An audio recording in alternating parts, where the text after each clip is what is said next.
Hello दोस्तों, हमारे online platform काबिल लर्नर्स पर आप सभी का स्वागत है। आज 10 नवंबर है, जैसा कि आप जानते हैं। आज 10 नवंबर है और आज धनतेरस का एक शुभ अवसर है। धनतेरस पर्व है, तो धनतेरस की आप सभी को हार्दिक शुभकामनाएं। आप सभी स्वस्थ रहें और मेहनत करते रहें, धन धान्य से परिपूर्ण हो, ऐसा हम आशा करते हैं। और आप लोगों के लिए प्रार्थना है हमारी ईश्वर से कि आप लोगों को एक सही दिशा, एक सही मार्गदर्शन मिले और आप सही गाइडेंस के तहत अपनी एक अच्छी प्रॉपर जॉब अचीव करें, जिससे आपको धन लक्ष्मी की प्राप्ति हो। अब आइए हम बात करते हैं। जैसा कि आप जान रहे हैं कि हमारी एक सीरीज चल रही है समीक्षा अधिकारी की, ROARO की, और उसमें हम प्रीवियस ईयर के क्वेश्चंस डिस्कस कर रहे हैं। अब तक हमने 461 प्रश्नों को आपके साथ डिस्कस किया है। जो प्रीवियस ईयर के पिछले 30 वर्षों के प्रश्न हैं, उत्तर प्रदेश लोक सेवा आयोग द्वारा विभिन्न परीक्षाओं में पूछे गए प्रश्न हैं, उनको लेकर के हम आपके साथ डिस्कशन करते हैं। आज हम उसी क्रम में आगे का वीडियो हम बनाने जा रहे हैं, जिसमें कि प्रश्न संख्या 462 से लेकर के 462 से लेकर के 500 तक के क्वेश्चंस का हम यहाँ पे आपके साथ डिस्कशन करेंगे। तो आइए, अब बहुत ज़्यादा देर न करते हुए हम आज के अपने पहले प्रश्न पे आते हैं। पहला प्रश्न है, जैसा कि आप स्क्रीन पे देख पा रहे हैं, प्रश्न संख्या 462 है कि उत्तर प्रदेश में जिला पंचायत का अध्यक्ष निर्वाचित होता है। तो आप जानते हैं कि प्रत्येक ज़िले में जो है, जैसा कि आप जानते हैं, उत्तर प्रदेश में 75 ज़िले हैं और ये त्रिस्तरीय पंचायत चुनाव प्रणाली जो है उसके तहत यहाँ पे जिला पंचायत का चुनाव होता है। तो यहाँ पे जिला पंचायत अध्यक्ष का निर्वाचन पूछा है, क्योंकि आप जानते हैं जिला पंचायत अध्यक्ष जो है वो प्रत्यक्ष रूप से जनता के द्वारा नहीं चुना जाता है, बल्कि जो जिला पंचायत सदस्य जनता चुनती है, उन्हीं सदस्यों के माध्यम से जिला पंचायत अध्यक्ष सदस्यों के बीच का ही चुना जाता है। तो इसका हम देख लेते हैं। ये तो हमने आपको एक जो उसका पॉइंट है उसको हमने बता दिया। अब इन्होंने क्या कहा है वो हम आपको बताते हैं। इन्होंने पहला पॉइंट बताया कि प्रत्यक्ष रूप से उन व्यक्तियों द्वारा जिनके नाम क्षेत्र पंचायतों की निर्वाचन सूचियों में सम्मिलित हैं। बिल्कुल गलत है। इसमें केवल उन्हीं के द्वारा नहीं होता है कि जिनके क्षेत्र पंचायतों सूची में है, बल्कि जो है सदस्यों द्वारा होता है, तो ये बिल्कुल गलत है। तो दूसरा है जिला पंचायत के सदस्यों द्वारा अपनों में से, बिल्कुल सही है। तीसरा है जिला पंचायत के अनुसूचित जाति अनुसूचित जनजाति सदस्यों द्वारा अपनों में से ही यदि उनके लिए सुरक्षित है, ये भी सही है। चौथा है जिला पंचायत के पिछड़ी जाति के सदस्य द्वारा अपने में से यदि उनके लिए सुरक्षित है, तो ये भी सही है। तो इसका ऑप्शन डी सही हो जाएगा। दूसरा, तीसरा और चौथा सही है। नेक्स्ट है, अगला क्वेश्चन है, उत्तर प्रदेश में किसी नगर का मेयर। अब मेयर इसका देख लेते हैं क्या बताया है। पहला बताया नगर का प्रथम नागरिक होता है, बिल्कुल सही है। नेक्स्ट है नगर निगम का पदेन सदस्य होता है, ये भी सही है। अगला है कार्यकारिणी समिति का पदेन सभापति होता है, ये भी सही है। और लास्ट है कार्यपालक मशीनरी का पूर्ण नियंत्रण करता है, तो ये गलत है। आपके फर्स्ट, सेकंड और थर्ड ये तीन कथन आपके सही हैं। इस तरह ऑप्शन बी आपका सही हो जाएगा। नेक्स्ट है, वर्तमान में लखनऊ में निम्नलिखित में से कौन कौन से हैं। जल संस्थान, नगर निगम, विकास प्राधिकरण, जिला नगरीय विकास अधिकरण। तो ये चारों चीज़ें जो है वो लखनऊ में स्थित हैं। जल संस्थान भी है, नगर निगम में भी है, LDA भी है, लखनऊ डेवलपमेंट अथॉरिटी विकास प्राधिकरण जो है, जिला नगरीय विकास अधिकरण भी है। तो ये चारों चीज़ें लखनऊ में स्थित हैं। नेक्स्ट है, अगला क्वेश्चन देखते हैं। अगला क्वेश्चन है, उत्तर प्रदेश में ग्राम प्रधान से संबंधित निम्नलिखित कथनों पर ध्यान दीजिए। पहला है, वह ग्राम सभा द्वारा अपदस्थ किया जा सकता है। बिल्कुल ये बात सही है कि जब ग्राम सभा ही अपने प्रधान को चुनती है तो उसको अपदस्थ करने का अधिकार भी जनता के पास होता है। तो ये पहला पॉइंट जो है आपका ये सही है। दूसरा है, पद ग्रहण करने की तिथि से 2 वर्ष बाद ही वह अपदस्थ किया जा सकता है। ऐसा कोई नहीं है। अगर बीच में अयोग्यता या इस टाइप की चीज़ें होती हैं तो, या फिर उसके खिलाफ अविश्वास प्रस्ताव टाइप का आ जाता है, सदस्य 2/3 सदस्यों का बहुमत नहीं रह पाता उसके पास, तो वो कभी भी वहाँ से हट सकता है उस पद से। तो ये कोई ज़रूरी नहीं है कि 2 वर्ष बाद ही वो अपदस्थ किया जाए, तो ये पॉइंट गलत है। अगला है, वह साधारण बहुमत से अपदस्थ किया जा सकता है। नहीं, बिल्कुल नहीं, साधारण बहुमत से नहीं, बल्कि आपको 2/3, अगले पॉइंट में आपको बताया हुआ 2/3 बहुमत से अपदस्थ किया जा सकता है। तो ये बात सही है, तो ऑप्शन डी आपका सही हो जाएगा। इसमें 1 और 4 सही है। नेक्स्ट है, नीचे उन व्यक्तियों की सूची में जो उत्तर प्रदेश के मुख्यमंत्री रहे हैं, उनके पदारूढ़ रहने का सही कालक्रम नीचे दिए गए कूट का उपयोग करते हुए इंगित कीजिए। इसमें आपको बताना है कि क्रम से ये जो उत्तर प्रदेश के मुख्यमंत्री रहे इनका क्रम क्या है। 4 लोगों के नाम दिए गए हैं इसमें। तो इसमें है चौधरी चरण सिंह, कमलापति त्रिपाठी, संपूर्णानंद और सुचेता कृपलानी। तो इसमें आपका ऑप्शन बी सही हो जाएगा। संपूर्णानंद पहले होंगे, फिर सुचेता कृपलानी, जैसा कि आप जानते हैं पहली महिला मुख्यमंत्री, और जो कि यूपी की, पूरे भारत में पहली महिला मुख्यमंत्री जो है यूपी की बनी थी ये सुचेता कृपलानी जी। और नेक्स्ट है चौधरी चरण सिंह, और सबसे लास्ट में होगा कमलापति त्रिपाठी। तो 3, 4, 1, 2 ऑप्शन बी आपका सही हो जाएगा। आइए देख लेते हैं। डॉक्टर संपूर्णानंद जो है 28 दिसंबर 1954 से 6 दिसंबर 1960 तक यूपी के मुख्यमंत्री रहे, और ये दूसरे मुख्यमंत्री रहे थे। पहले मुख्यमंत्री गोविंद बल्लभ पंत थे, जैसा कि आप जानते हैं। नेक्स्ट है, पहली महिला मुख्यमंत्री सुचेता कृपलानी 2 अक्टूबर 1963 से 13 मार्च 1967 तक उत्तर प्रदेश के मुख्यमंत्री रही। चौधरी चरण सिंह 3 अप्रैल 1967 से 25 फरवरी 1968 तक उत्तर प्रदेश के मुख्यमंत्री रहे। जबकि कमलापति त्रिपाठी जी जो हैं वो 4 अप्रैल 1971 से 12 जून 1973 तक उत्तर प्रदेश के मुख्यमंत्री थे, और इन्हीं के समय में पीएससी विद्रोह भी हुआ था। नेक्स्ट है, सूची 1 को सूची 2 से सुमेलित करना है, और आपको यहाँ पे बताना है कि कौन सा उत्तर सही है। अब जैसे दिया है अम्बेडकर नगर, अम्बेडकर नगर जनपद का मुख्यालय अकबरपुर में है, ठीक है। तो ए का हो जाएगा 3। कानपुर देहात का मुख्यालय जो है अकबरपुर माती में है। जालौन का मुख्यालय उरईन में है, जबकि सिद्धार्थ नगर का मुख्यालय नौगढ़ में है।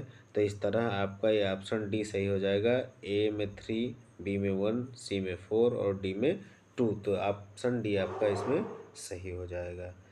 467 में ऑप्शन डी सही हो जाएगा। नेक्स्ट है, अगला क्वेश्चन है, उत्तर प्रदेश में उर्दू को द्वितीय राजभाषा कब घोषित किया गया। तो ये 1989 में उत्तर प्रदेश ने अल्पसंख्यकों की भावनाओं का आदर करते हुए उत्तर प्रदेश राजभाषा संशोधन अधिनियम 1989 पारित करके उर्दू को राज्य की दूसरी राजभाषा घोषित किया। मुलायम सिंह उस समय मुख्यमंत्री थे, और उस समय ये सेकंड स्टेट लैंग्वेज के रूप में उर्दू को घोषित किया गया 1989 में। तो इसका ऑप्शन सी सही हो जाएगा। नेक्स्ट है, उत्तर प्रदेश के संबंध में निम्नलिखित घटनाओं पर विचार कीजिए और इन्हें कालक्रमानुसार व्यवस्थित करना है आपको, ठीक है। दिया है उत्तर प्रदेश भूमि विधि संशोधन अधिनियम। दूसरा है उत्तर प्रदेश अधिकतम जोत सीमा आरोपण अधिनियम। अगला है उत्तर प्रदेश जमींदारी विनाश और भूमि व्यवस्था अधिनियम। और चौथा है उत्तर प्रदेश जमींदारी विनाश विधि संशोधन अधिनियम। तो फिलहाल जो भी ऑप्शन इसमें दिए हैं वो कोई भी सही नहीं है, मैं आपको बता देता हूँ, उस हिसाब से आप क्रम लगा लीजिएगा। उत्तर प्रदेश जमींदारी विनाश और भूमि व्यवस्था अधिनियम 1950 में पारित हुआ। उत्तर प्रदेश जमींदारी विनाश विधि संशोधन अधिनियम 1952 में पारित हुआ। उत्तर प्रदेश अधिकतम जोत सीमा अधिनियम आरोपण अधिनियम जो है वो 1960 में पारित हुआ, और जबकि उत्तर प्रदेश भूमि संशोधन अधिनियम 1977 ईस्वी में पारित हुआ। तो ये आपको पता चल गया है, आप यहाँ से इनका मिलान कर सकते हैं। नेक्स्ट है, उत्तर प्रदेश में विधानमंडल के 2 सदन निम्नलिखित में से किस वर्ष में अस्तित्व में आए। जैसा कि आप जानते हैं कि देश के 6 राज्यों में ही द्विसदनीय शासन प्रणाली लागू है, जिसके तहत विधानसभा निम्न सदन है और विधान परिषद उच्च सदन है। तो उत्तर प्रदेश की बात कर रहा है, उत्तर प्रदेश में ये जो 2 सदन हैं, विधान परिषद और विधानसभा, ये कब अस्तित्व में आए। तो ये 1937 में 1937 में ये उत्तर प्रदेश में अस्तित्व में आए, ठीक है। ऑप्शन ए आपका इसमें सही हो जाएगा। 1937 में द्विसदनीय व्यवस्था उत्तर प्रदेश में अस्तित्व में आई। उल्लेखनीय है कि प्रदेश में वर्तमान में विधानसभा सदस्यों की कुल संख्या, जैसा कि आप जानते हैं, जो विधायक हैं वो 403 हैं, और जबकि विधान परिषद सदस्यों की कुल संख्या जो है वो 100 है।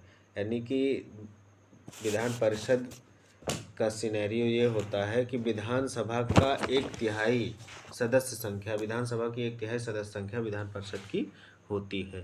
तो क्योंकि विधानसभा में यहाँ 403 विधायक है, तो विधान परिषद में 100 MLC, उनको MLC कहा जाता है, मेंबर ऑफ लेजिस्लेटिव काउंसिल, ठीक है। और MLA विधानसभा में होते हैं, उनको कहा जाता है member of legislative assembly. Next है, यहाँ जिलों के नाम दिए गए हैं, उनके मुख्यालय, इसको आपको मिलान करना है, सुमेलित करना है। अंबेडकर नगर बताना है कौन सा सुमेलित नहीं है। तो अंबेडकर नगर अकबरपुर बिल्कुल सुमेलित है। गौतम बुद्ध नगर नोएडा सही है।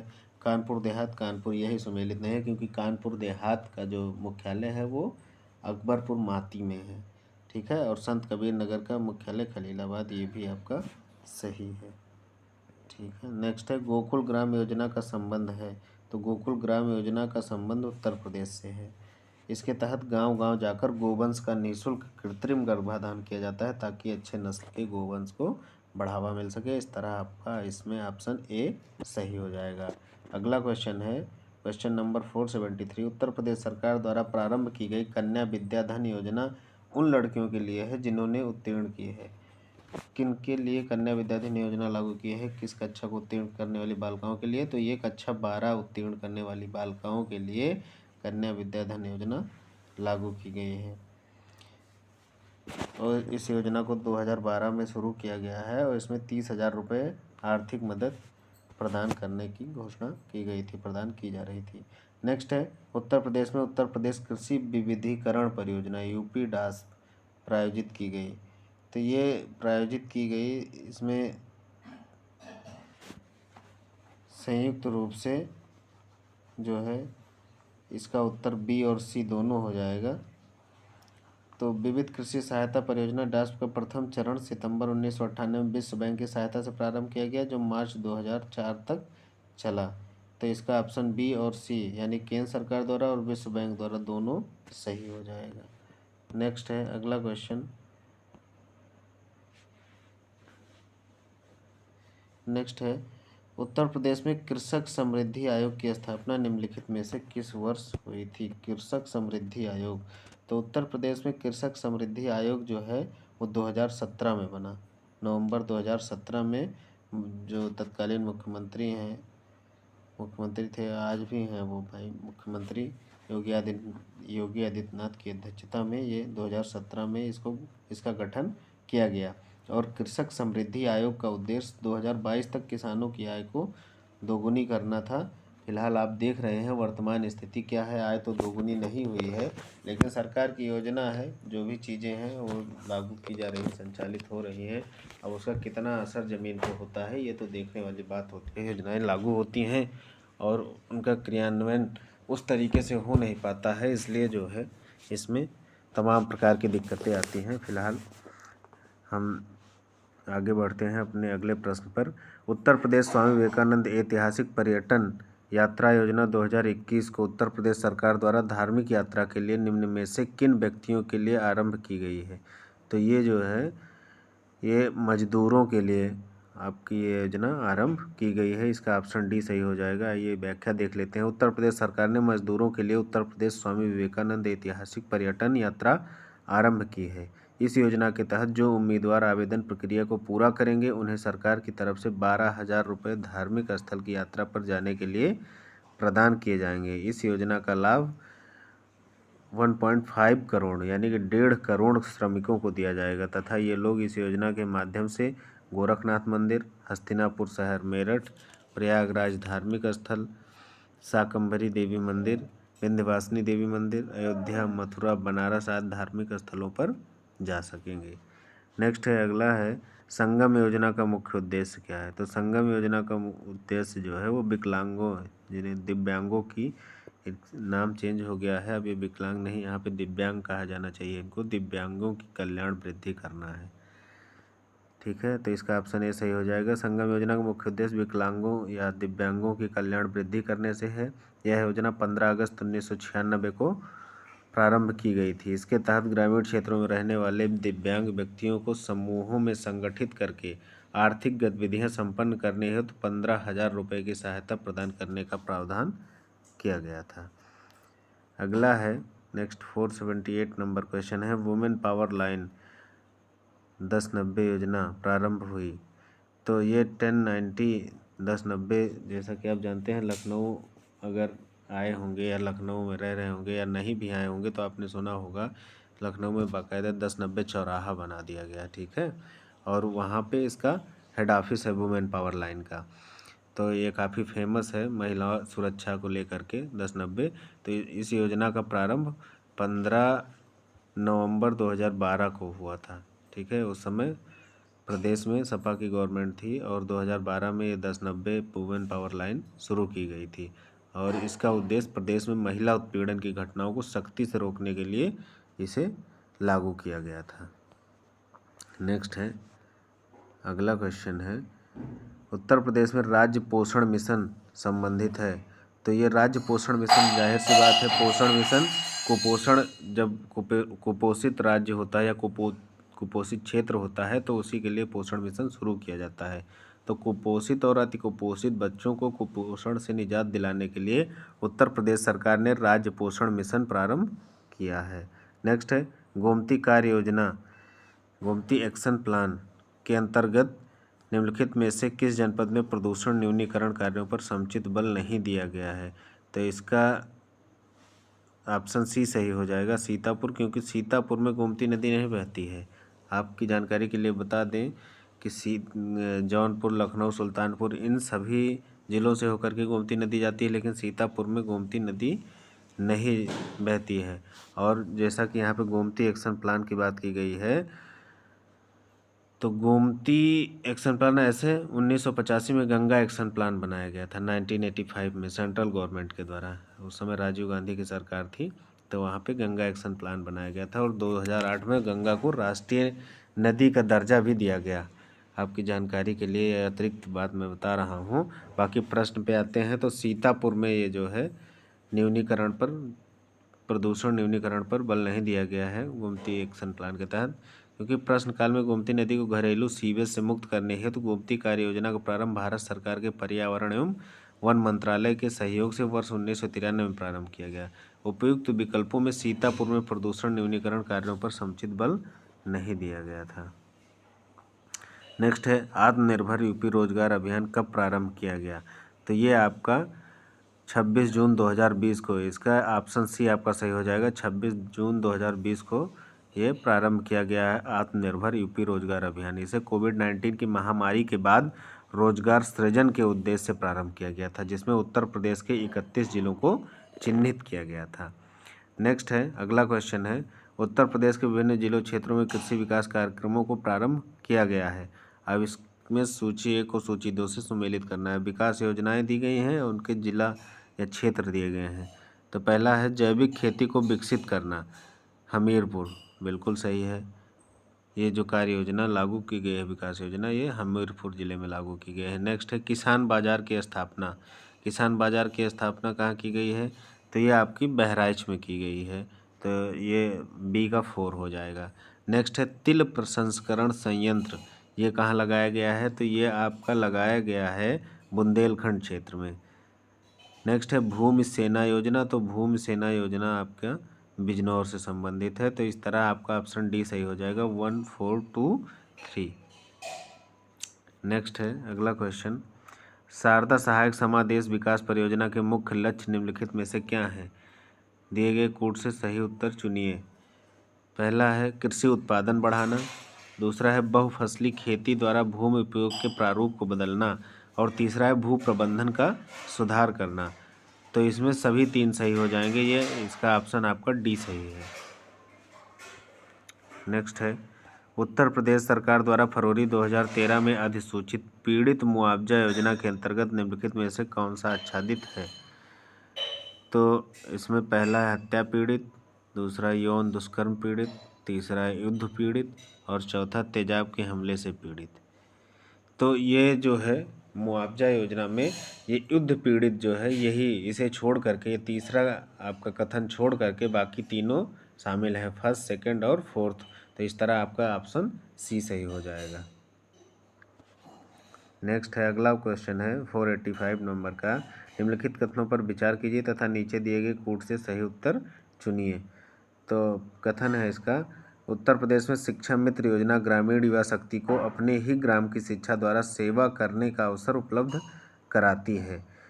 और दूसरा है, मानकानुसार अध्यापक छात्र अनुपात को बनाए रखना उसका उद्देश्य है। तो ये दोनों चीज़ें सही है। शिक्षा मित्र योजना जब लागू की गई थी तो ग्राम सभा में ही मेरिट के आधार पर उनकी भर्ती की गई थी। तो पहला इसका कथन भी सही है। और दूसरा, मानकानुसार अध्यापक छात्र अनुपात को बनाए रखना उसका उद्देश्य था। जाहिर सी बात है, जो टीचर और स्टूडेंट रेशियो था उसको मेंटेन करने के लिए ये योजना त्वरित रूप से जो है सरकार द्वारा वहाँ पे लागू की गई थी। एक ऑप्शनल बात थी, लेकिन अब उस मुद्दे पे नहीं जाएंगे। तो इसमें ए और आर दोनों सही है, और ए जो है वो ए की सही व्याख्या आर यहाँ पे कर रहा है। जैसा कि आप जानते हैं 2001 में जब बीजेपी गवर्नमेंट थी प्रदेश में, उसी समय ये शिक्षा मित्र योजना या सरस्वती पुत्र भी इनको कहा गया, तो ये योजना लागू की गई। नेक्स्ट है, अगला क्वेश्चन है क्वेश्चन नंबर 486। उत्तर प्रदेश में किसान बही योजना कब लागू की गई थी? तो किसान बही योजना जो है वो 1992 में, ये क्वेश्चन कई बार विभिन्न परीक्षाओं में पूछा जा चुका है। तो ये 1992 में किसान बही योजना लागू की गई थी। और प्रदेश के 2.5 करोड़, लगभग 2.5 करोड़ जोत धारकों को उनकी जोतों की जानकारी कराने के उद्देश्य से पूर्व प्रचलित जोत बही या पासबुक के स्वरूप में परिवर्तन कर 1992 में किसान बही योजना लागू की गई। उससे पहले जो है जोत बही या पासबुक जैसा कुछ दिया जाता था किसानों को, लेकिन 92 के बाद से जो है ये परिवर्तित करके किसान बही योजना लागू कर दी गई। उनको एक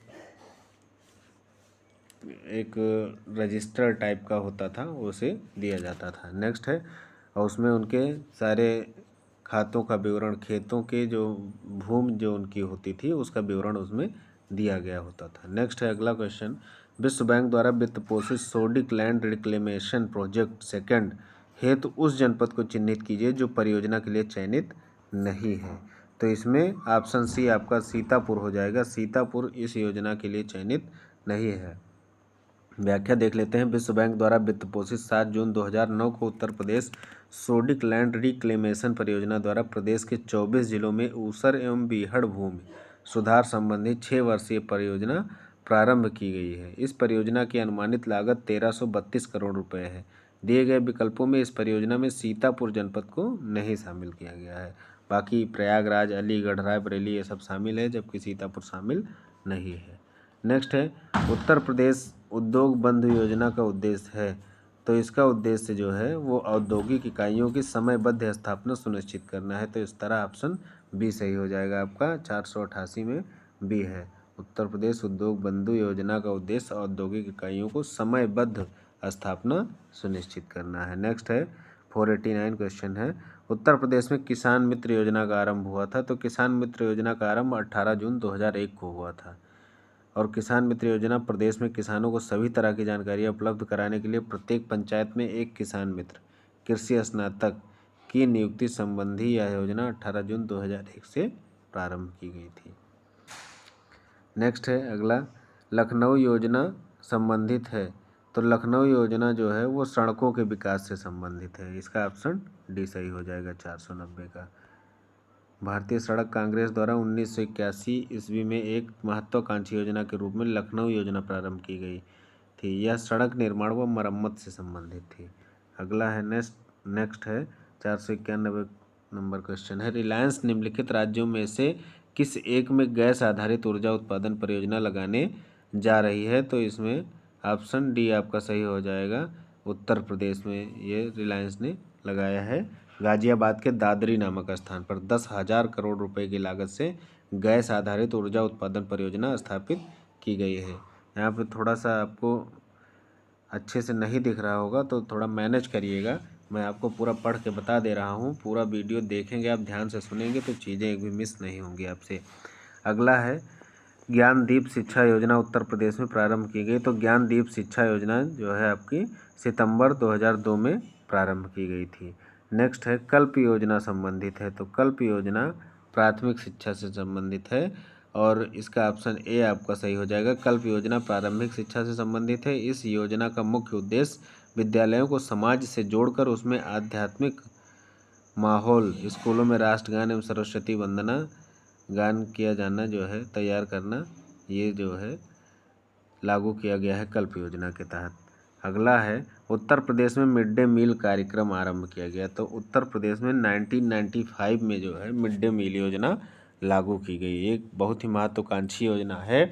स्कूल में इनरोलमेंट बढ़ाने के लिए ये योजना लागू की गई थी कि जो निर्धन परिवारों के बच्चे हैं, जो सही न्यूट्रिशन जिनको नहीं मिल पाता है और उस वजह से वो स्कूल छोड़ देते हैं या स्कूल नहीं आ पाते हैं, वो का बहुत बचपन से ही मजदूरी प्रक्रिया में चले जाते हैं, तो इसको रोक करके और कक्षा में बच्चों की संख्या को बढ़ाने के लिए उद्देश्य से 1995 में मिड डे मील कार्यक्रम का प्रारंभ 15 अगस्त 1995 से माना जाता है। तथापि इसका प्रारंभ भारत में 1960 के दशक में ही हो गया था। यह कक्षा में बच्चों को भूख से बचाने, नामांकन तथा उपस्थिति बढ़ाने, सभी जात के बच्चों में सामाजिकता को बढ़ावा देने के उद्देश्य से प्रारंभ हुआ। और यह जो मिड डे मील योजना है सबसे पहले तमिलनाडु के तत्काल मुख्यमंत्री के कामराज द्वारा लाया गया। ठीक है, और उत्तर प्रदेश में 1995 में ये कार्यक्रम आरंभ हुआ। नेक्स्ट है अगला क्वेश्चन, उत्तर प्रदेश में प्रारंभिक शिक्षा के लिए स्कूल चलो अभियान कब शुरू हुआ। ये छोटे छोटे क्वेश्चन लेकिन आपसे ये पूछे जाते हैं और मिस हो जाते हैं, तो ये सिली मिस्टेक ना होने पाए इसलिए आपको पूरा फोकस उतना ही ध्यान इन पे भी देना है। तो ये वर्ष 2000 में स्कूल चलो अभियान जो है लागू किया गया, शुरू किया गया। 2000 से 2001 में शुरू हुआ और इसका मूल उद्देश्य ही यही था कि निःशुल्क शिक्षा और सभी को ज्ञान देना है। 6 से 14 वर्ष, खासकर 6 से 14 वर्ष के बच्चों को निःशुल्क और अनिवार्य शिक्षा की व्यवस्था की गई। नेक्स्ट है अगला क्वेश्चन, उत्तर प्रदेश में विकास केंद्र परियोजना का शुभारंभ किया गया था। तो ये अक्टूबर 2001 में इस योजना का शुभारंभ किया गया था और इसका शुभारंभ गोरखपुर जनपद में सहजनवा में इसका केंद्र स्थापित करके उत्तर प्रदेश में विकास केंद्र परियोजना का एक केंद्र स्थापित किया गया। सहजनवा एक जगह है गोरखपुर जिले में, वहाँ से ये शुरू की गई। अगला है द ऑपरेशन ग्रीन परियोजना का उत्तर प्रदेश में शुभारंभ कब हुआ था। तो द ऑपरेशन ग्रीन 2001 में ही इसका शुभारंभ किया गया था। नेक्स्ट है 498 नंबर क्वेश्चन है, उत्तर प्रदेश में क्रियान्वित की जा रही निम्नलिखित योजनाओं में से कौन एक केंद्रीय सरकार की योजना नहीं है। तो इसमें है पहला है गंगा एक्सप्रेस वे, महात्मा गांधी ग्रामीण राष्ट्रीय रोजगार गारंटी अधिनियम कार्यक्रम, ग्रामीण स्वास्थ्य मिशन, जवाहरलाल नेहरू राष्ट्रीय शहरी नवीनीकरण मिशन। तो ये तीनों ऑप्शन बी, सी और डी ये तीनों सेंट्रल गवर्नमेंट के हैं, जबकि गंगा एक्सप्रेस वे जो है ये स्टेट गवर्नमेंट का प्लान है। ठीक है, तो बी, सी और डी ये केंद्र सरकार की योजनाएं हैं, जबकि गंगा एक्सप्रेस वे केंद्र सरकार की योजना नहीं है। गंगा एक्सप्रेस वे 15 जनवरी 2008 से उत्तर प्रदेश सरकार द्वारा शुरू की गई सड़क परियोजना है। यह नोएडा से बलिया तक जाएगी और यह एक्सप्रेस वे 8 लेन का होगा, जिसका शिलान्यास लखनऊ में मायावती के कार्यकाल में हुआ था। नेक्स्ट, स्वावलंबन योजना निम्नलिखित में से किस उद्देश्य की पूर्ति करती है। तो यह स्वावलंबन योजना जो है महिलाओं को प्रशिक्षण एवं कौशल प्रदान करने का कार्य करती है। तो इस तरह इसका ऑप्शन डी सही हो जाएगा। नेक्स्ट है उत्तर प्रदेश के कितने जिलों में पहले मुख्यमंत्री महामाया मोबाइल अस्पताल योजना शुरू हुई थी। तो ये 15 जिलों में ये उत्तर प्रदेश में शुरू हुई थी। उत्तर प्रदेश के 15 जिलों में सर्वप्रथम मुख्यमंत्री महामाया मोबाइल अस्पताल योजना प्रारंभ की गई थी। उत्तर प्रदेश में मुख्यमंत्री महामाया योजना मुख्यमंत्री मायावती ने प्रारंभ किया था, जिसे 2012 में समाजवादी सरकार ने बंद कर दिया। ये आप जानते ही हैं, जैसे पार्टियों की सरकारें बदलती रहती हैं तो जो नया निज़ाम बनता है वो अपने हिसाब से योजनाओं को लागू करता है और बंद करता है, जबकि जो लोक कल्याणकारी योजनाएं हैं वो हमारे हिसाब से जो जनता के हित में है उनको बंद नहीं करना चाहिए। सरकारें आती जाती रहती हैं, लेकिन लोगों का जो कल्याण है या वही मूल उद्देश्य है सरकार बनाने का और सरकार चलाने का। इस तरह ये आज के आपके लगभग 50 प्रश्नों का डिस्कशन यहाँ पे हमने किया है। तो ये बहुत ही महत्वपूर्ण प्रश्न हैं, आप इनको पूरा वीडियो देखिएगा और यहाँ से हमें आशा ही नहीं बल्कि पूर्ण विश्वास है कि आपको आपके परीक्षा से संबंधित बहुत अच्छे कंटेंट मिले हैं और आप पूरा वीडियो देखेंगे। अगर जितना भी हमने अभी तक बनाया है सारे वीडियोज़ को आप देख लेंगे तो आपको यहाँ से बेनिफिट ज़रूर होने वाला है। चलिए मिलते हैं अगले वीडियो में, तब तक के लिए नमस्कार। आप लोग एंजॉय करिए दीपावली की। आप लोगों को अग्रिम शुभकामनाएं, ढेर सारी शुभकामनाएं। अच्छे से आप लोग दीपावली मनाइए, लेकिन उसके साथ साथ आप ये ज़रूर ध्यान रखिए कि आपका जो उद्देश्य है, क्योंकि बिना पैसों के त्यौहार नहीं होता है। तो आप अगर सही दिशा में कार्य करेंगे, अपने उद्देश्य के प्रति जागरूक रहेंगे और ज़्यादा समय ना गंवाते हुए, क्योंकि आपकी परीक्षा बहुत ही नज़दीक है, तो आप अपना फोकस पूरा पढ़ाई पे रखिए। और उसके बाद जब आप जॉब में होंगे तब त्यौहार भी आपका अच्छा होगा। इसलिए हम ये आपसे आग्रह करेंगे कि आप ज़्यादा से ज़्यादा समय जो है अपनी पढ़ाई पे दें। मिलते हैं अगले वीडियो में, तब तक के लिए नमस्कार, धन्यवाद।